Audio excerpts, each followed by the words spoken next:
Saudara, kita simak segmen Inspirasi Ramadan bersama saya Jihan Novita. Saudara, di balik lorong sempit di Jalan Sekayu, Kota Semarang, Jawa Tengah, berdiri sebuah masjid yang telah menjadi saksi bisu peradaban Islam sejak lebih dari 6 abad silam.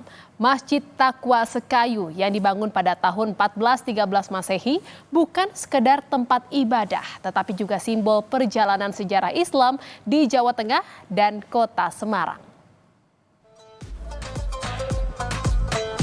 Di tengah hiruk-pikuk Kota Semarang, tersembunyi sebuah masjid yang dibangun lebih dari 6 abad silam, di balik gang kecil di Jalan Sekayu. Didirikan pada tahun 1413 Masehi, Masjid Taqwa Sekayu bukan sekadar tempat beribadah, melainkan juga sebagai jejak abadi peradaban Islam yang telah berakar kuat sejak ratusan tahun silam. Masjid ini menyimpan kisah yang erat kaitannya dengan Masjid Agung Demak, sehingga Masjid Taqwa Sekayu ini tercatat sebagai salah satu masjid tertua di Jawa Tengah. Sebagai saksi bisu perjalanan peradaban Nusantara, Masjid Taqwa Sekayu tetap dijaga keasliannya oleh para pengurus dan takmir masjid. Meski telah mengalami beberapa kali pemugaran, unsur-unsur asli dari masa pendiriannya tetap dipertahankan.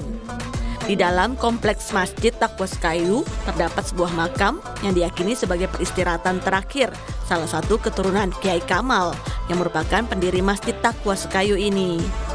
4 pilar utama di dalam masjid, mustaka atau kubahnya yang khas, hingga pintu bersejarah masih ada hingga kini.